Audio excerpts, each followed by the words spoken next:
Bonjour et bienvenue dans l'entretien de l'intelligence économique, l'émission consacrée aux coulisses de la mondialisation. Une proposition technologique simple et efficace, mais contestée parce que turque. Je parle des centrales électriques flottantes proposées par les navires de la société turque Karpowership. Une solution qui répond à l'urgence des besoins des populations, mais qui ne plaît pas à ses concurrents, lesquels font tout pour lui barrer la route. Pour en parler, je reçois Ali Agiej, directeur des opérations de Karpowership en Afrique. Bonjour Ali Agiej. Allez, en 2 mots, c'est quoi votre techno? Bonjour Ali, merci pour cette émission. En fait, Karpowership, c'est une centrale électrique flottante tout simplement. Le concept est Karpowership LNG to Power. Ça permet de fournir une centrale électrique standard, mais avec un concept engine. Ouais. Aujourd'hui, la réponse de Karpower, c'est de fournir une solution flexible pour les besoins spécifiques. Concrètement, quand un pays a besoin d'électricité, en quoi 3 semaines, vous êtes capable de mettre un bateau et de fournir l'électricité? Exactement. Aujourd'hui, on suit la vitesse de la demande. Et aujourd'hui, Karpower, la solution qu'elle propose, c'est une centrale électrique flottante qui peut être déployée, comme vous dites, en 3-4 semaines. À Côte d'Ivoire, dernièrement, on a déployé en 20 jours une centrale d'une capacité de 200 MW. Alors, technologie occidentale, je crois que vous avez passé une commande à Man Energy pour 48 moteurs récemment, donc une société allemande, mais un concept turc, c'est ça? Exactement. Aujourd'hui, contesté, moi je ne comprends pas parce qu'aujourd'hui, la centrale, c'est une technologie standard. C'est une technologie comme toute autre centrale électrique dans le monde, sur Terre ou autre. C'est une centrale thermique conçue à travers des équipements et des technologies européennes, américaines. J'en cite pas le nom, mais aujourd'hui, on n'a pas inventé de la technologie, mais on a inventé un concept ingénieux qui permet aux pays nécessiteux, qui sont dans l'urgence, dans certains cas, ils ont un gap à rattraper, qu'ils ont vraiment une urgence immédiate, à fournir une solution rapide, mais en même temps efficace et durable. Donc aujourd'hui, les solutions de Karpower, ce n'est pas pour gérer une urgence, pour répondre à une urgence, mais dans un contexte structurant. Alors donc vous utilisez quoi? Du fuel et du gaz naturel liquéfié, du GNL? Encore aussi, c'est la flexibilité qu'on offre parce que, vous savez, aujourd'hui, quand on est dans le noir, on a besoin de donner une réponse immédiate à un besoin électrique dans un pays. Donc, et malheureusement, ce n'est pas tous les pays qui ont accès à tout type de carburant. Et ça, l'autre flexibilité de Karpower offre pour nos pays hôtes, c'est on répond immédiatement à une production d'électricité nécessaire à travers des solutions dual fuel. Donc, ça permet de fonctionner avec du gaz. Principalement, ce sont des centrales à gaz ou de GNL, donc du gaz liquéfié que sera par la suite transformé en gaz. Et si le gaz ou le gaz liquéfié n'est pas disponible, on a aussi la possibilité d'aller dans des solutions compétitives avec du fuel liquide. 40 de bateaux dans le monde, combien en Afrique? En Afrique, on a à peu près une 12aine de bateaux. Oui. Et aujourd'hui, on se réjouit d'être l'un des plus gros producteurs de l'Afrique de l'Ouest d'électricité dans la région de l'Afrique de l'Ouest. Un tiers au Ghana, 60% en Gambie, 90% en Guinée-Bissau, fourniture d'électricité. C'est encore ces chiffres-là? Aujourd'hui, même au-delà, parce que dernièrement au Sénégal, on a même augmenté la capacité parce que, vous savez, le besoin, il est imminent. On ne peut pas se permettre à attendre, à imaginer et développer et concevoir, acheter des équipements et attendre à ce que ce soit financé pour les commander et les livrer quand le besoin, il est immédiat. Et aujourd'hui, par exemple, comme la Côte d'Ivoire, on a passé d'une capacité limitée à 100 MW. Pour un cas d'urgence, on a augmenté la capacité pour répondre à un besoin de la Coupe d'Afrique. D'accord, vous avez été capable de leur fournir de l'électricité. C'est le pragmatisme de la solution. Alors, expliquez-nous pourquoi, dans ces cas-là, les institutions financières internationales de type Banque mondiale, etc., ne financent pas ou n'aident pas l'accompagnement de financement de vos projets?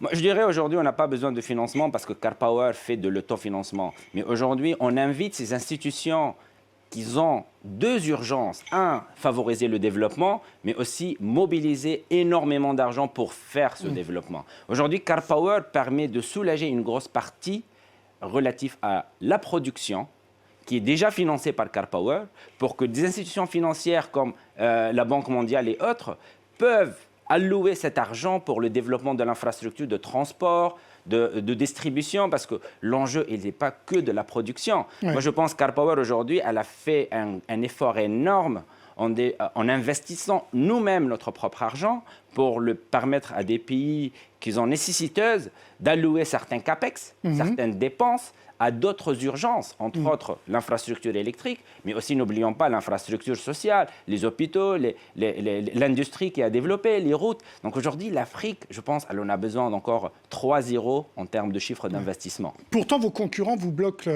le chemin, très clairement, avec des pressions qui sont faites sur un certain nombre d'États pour ne pas prendre la solution de CarPower. Moi, je dirais aujourd'hui, c'est de la compétition. Moi, j'invite plutôt nos clients à bien choisir la solution qui leur est nécessaire. Aujourd'hui, moi, j'ai vu des gouvernements qui viennent, qui prennent un mandat et qui passent sans pouvoir contribuer à rajouter 1 kWh sur le réseau. C'est bien beau de dire je vais aller dans un schéma standard déployé ailleurs en Europe, mais l'Afrique, elle est très spécifique. Oui. Et l'Afrique, ce n'est pas un continent, c'est à peu près 54 pays aujourd'hui et 54 spécificités. Et le besoin en Afrique, ce n'est pas que de l'électricité, mais qu'il y a un concept qui offre de la flexibilité, que CarPowership, nous, on offre une flexibilité en termes de délai, une flexibilité en termes de durée d'engagement, une flexibilité en termes de carburant.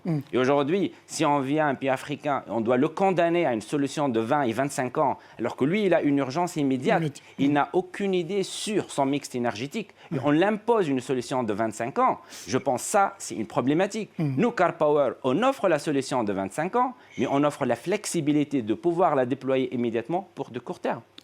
Transparence sur les prix que vous offrez aux pays et aux consommateurs. Tarif aujourd'hui, je pense qu'on a fait une épreuve parce que rarement qu'on passe, comme vous dites, en gré à gré. Aujourd'hui, on passe par des appels d'offres. On a fait des preuves qui prouvent aujourd'hui, en comparant le Apple to Apple dans les mêmes contextes et les mêmes conditions, qu'on a le tarif le plus compétitif sur le marché. Après, il y a l'erreur de comparer du long terme au court terme, de comparer de la flexibilité dual fuel à une solution juste spécifique standard.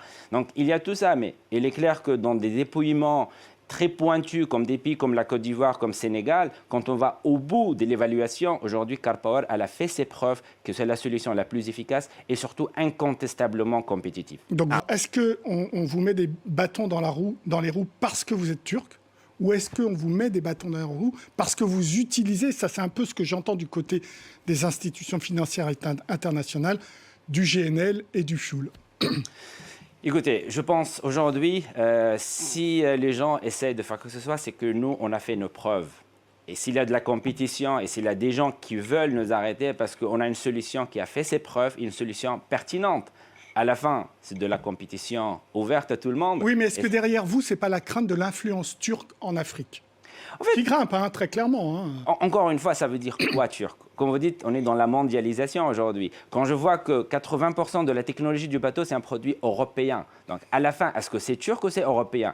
L'ingéniosité, l'idée, elle est turque. C'est 2 personnes turques qui ont pensé, ils ont créé ce concept qui permet d'offrir les flexibilités qui manquent en Afrique en utilisant une technologie 100% européenne, j'ai dit, à part l'installation ou la mise en œuvre du PowerShip, tous les équipements sont des équipements Mais européens. est-ce que vous le ressentez sur le terrain ?